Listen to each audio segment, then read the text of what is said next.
All of the words that were stated that may be inappropriate to some people were all stated by Joe Biden in the beginning of this video. If you are offended, please take it up with Joe Biden. Viewer discretion is advised.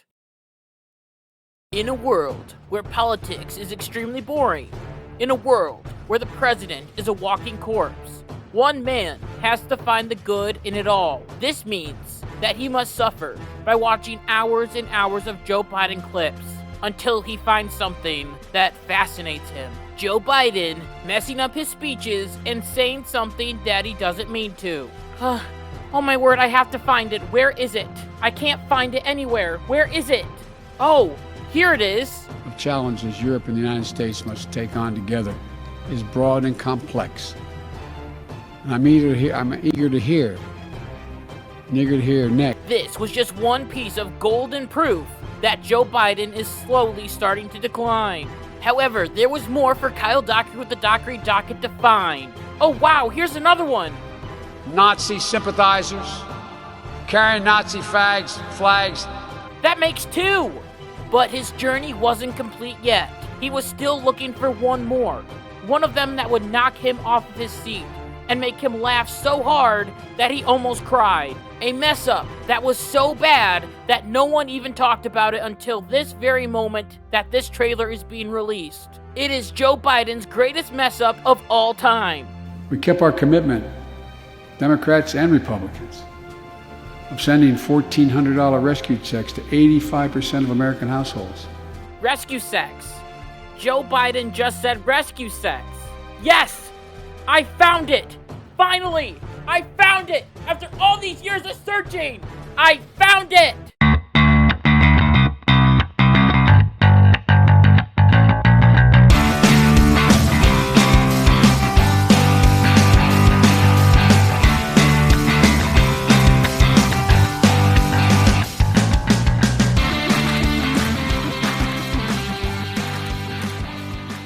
Hey, what's going on, everybody? It's Kyle Dockery with the Dockery Docket. We are here with our very 66th episode of the Dockery Docket. I'm excited to be here, and I hope that you are excited to be here as well. So, it looks like Joe Biden had a speech on Wednesday. Did any of you watch it?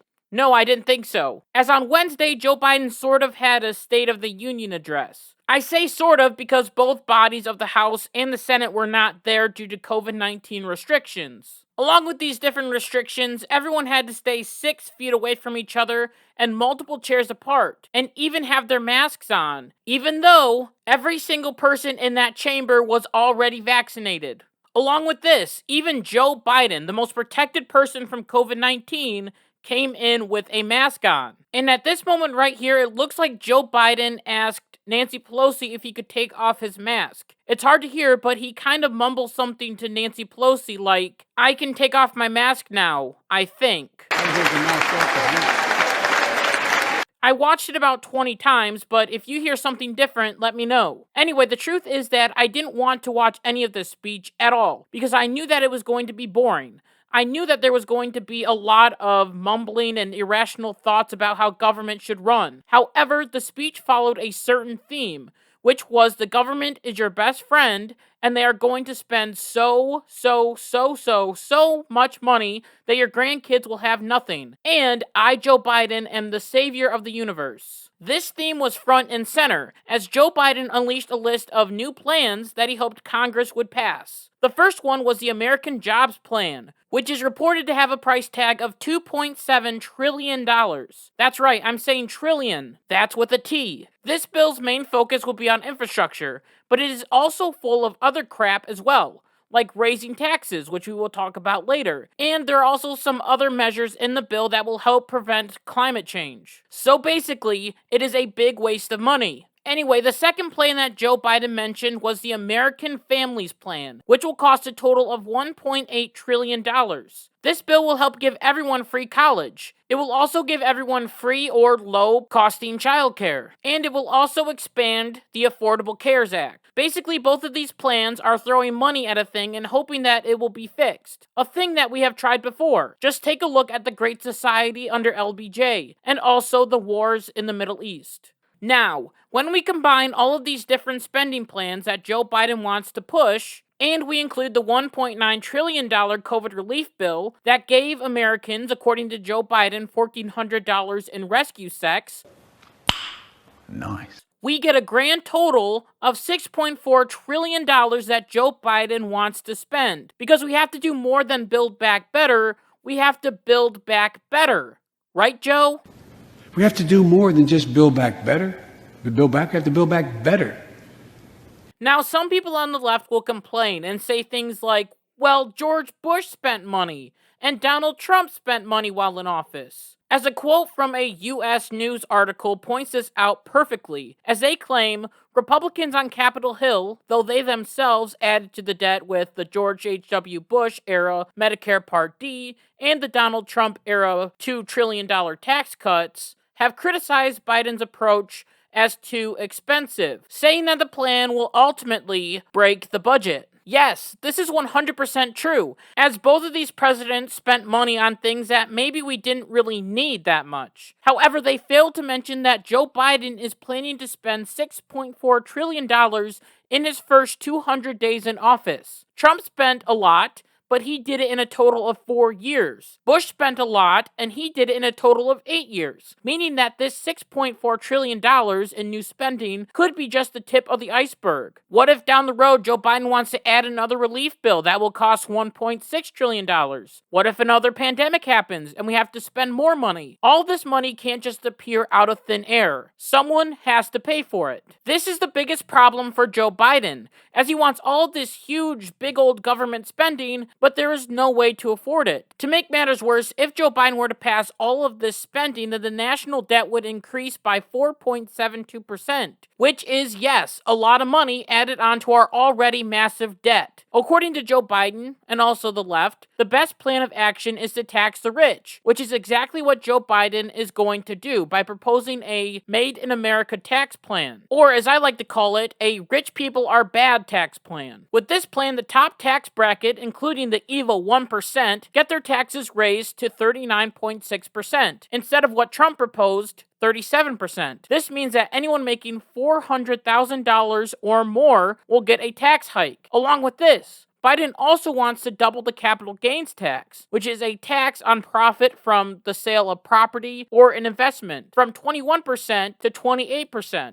Before the 2020 election, the Tax Policy Center estimated that this plan would raise $2.1 trillion over a decade. This is a lot, but not enough to cover Joe Biden's $6.4 trillion government spending plan. Now, this may be shocking to some of you, but I am not a big fan of tax hikes, because I believe that it discourages people from doing a certain thing. This is why, for example, the taxes on cigarettes are so high, because the government wants people to stop smoking. If this is true, then when it comes to business owners, they may not want to open up another store because the taxes are too high. Along with this, people will be discouraged from entering into the stock market because the capital gains taxes will be too high, and then there will be no way to get Dogecoin to the moon. Along with this, it is interesting that in this speech, Joe Biden lays out a whole list of things that corporations do to stop paying taxes. Just listen to what Joe Biden says here.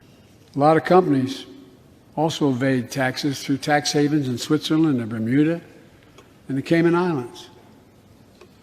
And they benefit from tax loopholes and deductions for offshoring jobs and shifting profits overseas. It's not right.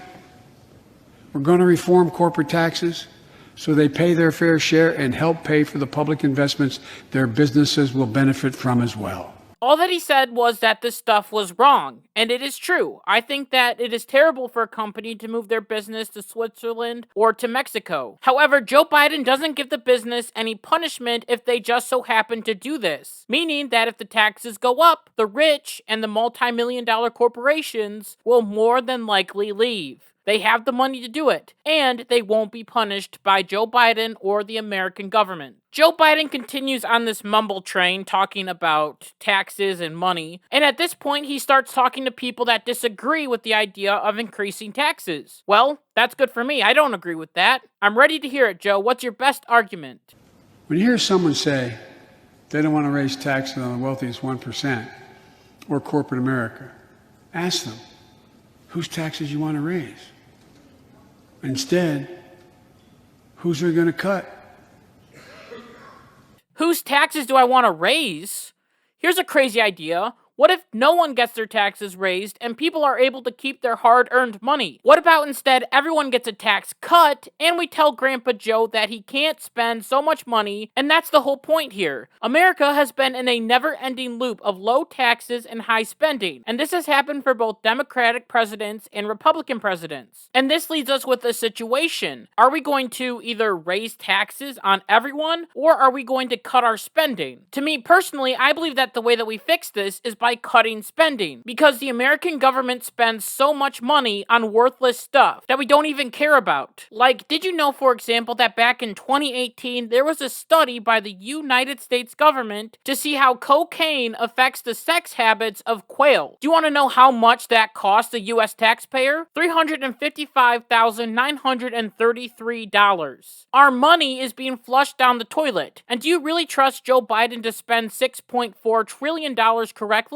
No, because the government has never spent our money correctly. They will once again waste it on things that aren't even needed, like climate change and building a high-speed rail system. Thanks a lot, Pete Buttigieg. Now, the biggest issue that I have with all this spending is that it's not needed to help grow the economy, because the economy is already growing. If we can think back just a few months, the economy was shut down because the government told us that that was the only way that we could prevent the spread of COVID-19. So, people did this, and as time went on, more and more businesses started to open up, meaning that more and more jobs were created, or people went back to their old jobs. And because of this, the economy is slowly starting to get back up on its feet again, meaning that if we start throwing more money into the economy, let's just say, for example, $6.4 trillion, it could make the economy too hot, meaning that there's too much money in the economy, leading to inflation, meaning that everyday items will skyrocket in price and your money will be worthless. For a good example on how inflation can hurt a country, just take a look at Venezuela, as they decided to pay off their debts by printing more money and putting it into the economy. The result was too much money in the economy, which resulted in the dollar being worthless. Prices for simple things were very high, and people were starting to make origami out of their dollar bills and selling it to tourists so then they could get real money. That was worth something. It is a sad reality, and many economists are worried that this could happen to the United States. Hopefully on a lower scale, but it can still happen, whether it be in the next 4 years or in the next 12 years. All this spending is going to come up and bite us in the butt. Okay,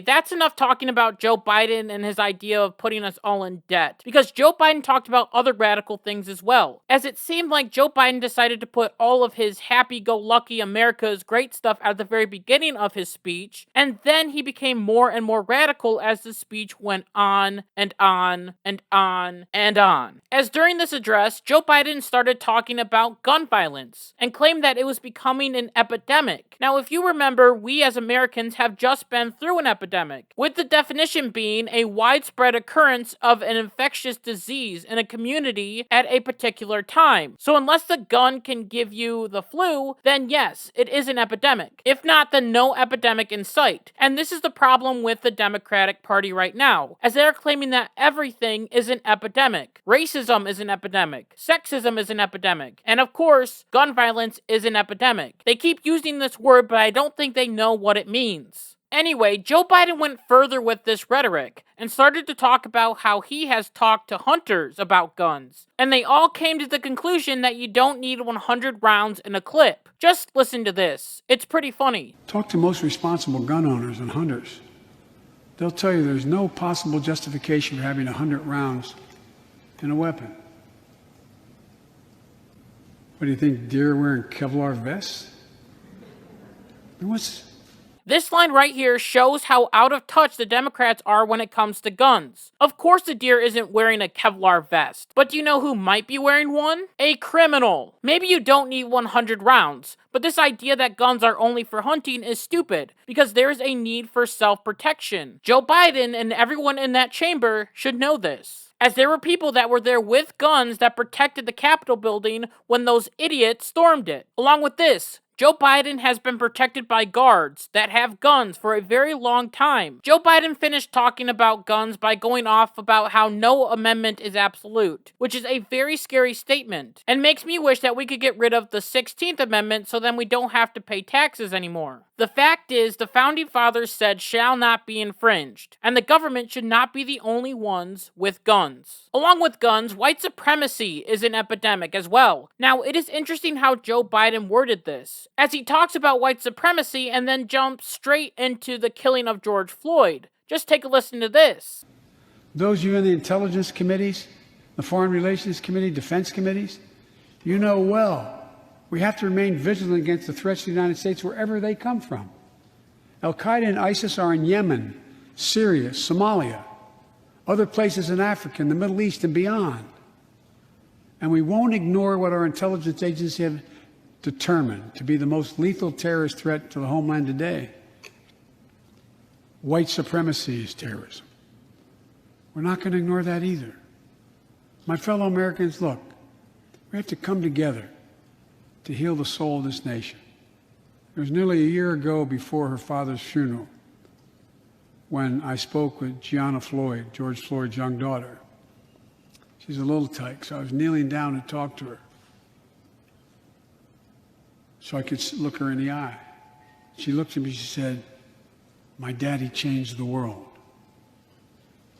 Well, after the conviction of George Floyd's murderer, we can see how right she was if we have the courage to act as a Congress. We've all seen the knee of injustice on the neck of Black Americans. Now's our opportunity to make some real progress. The vast majority of men and women wearing a uniform and a badge serve our communities, and they serve them honorably.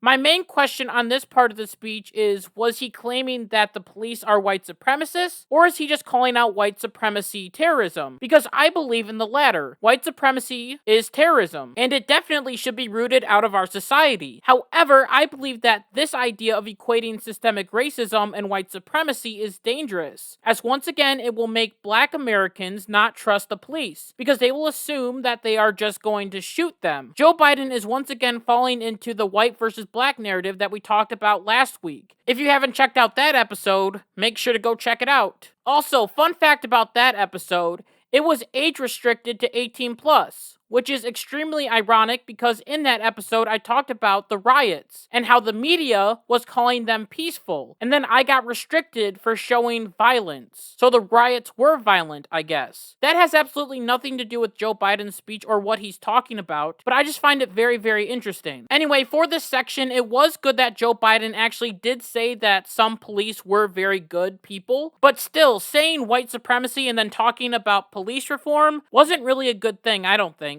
Anyway, Joe Biden ended his speech by saying, and I quote, "Thank you for your patience." And you know, I really did appreciate that, because it took me a lot of patience to watch this speech. So what did we learn from this speech? Well, I learned that Joe Biden is an old man that ran for president to be a moderate, but has transformed himself into a Bernie Sanders wannabe to promote a radical agenda. He wants to spend all of this money that in the long run could hurt us. He wants to raise the minimum wage to $15 an hour. He wants to increase taxes. He wants to ban certain guns. He wants to spend more money. He blames Donald Trump for the border crisis that he started because he said that people were welcome to come over. Worst of all, Joe Biden wants to change the framework of America by telling the American people that the government will take care of them. This is why in the American Family Plan, they are offering free or low-costing childcare and free college. Because from a young age, they want us to be dependent on the government. We have learned this during the pandemic as well, as if you drive down any busy street and look at any store, there may be a sign that says we are hiring. These businesses aren't hiring because people don't want to work, but it is because these people are getting more money from unemployment, which comes from the government. We are also getting these stimulus checks, and a lot of people think that it's all free money, and this free money won't hurt us. The reality is, according to my sister, there is no such thing as free money. Heck, there's technically no such thing as free anything, because everything has a cost. So I say, stop mooching off the government and get back to work unless you are extremely, extremely sick. In the end, all of this reminds me of a tweet from Andrew Yang, who said, "Your country loves you, your country values you, and your country will invest in you and your future. That's what we are fighting for, a land where this is true." I promptly wrote back and said, "Your government doesn't care about you. All that they want is power and control over you. This is what Joe Biden's speech represents. It is all about power, and it is all about control. It is about all of us being a part of the government and not being an individual. The government is not your friend, and the government is also not your genie that will give you whatever you want. So don't trust them, and hopefully all of this new spending plans will be blocked in the House or in the Senate. Along with this, I just want to thank you so much for listening to this episode of the Dockery Docket. And until next time, like my mom always says, be good, be kind, be loving, goodbye.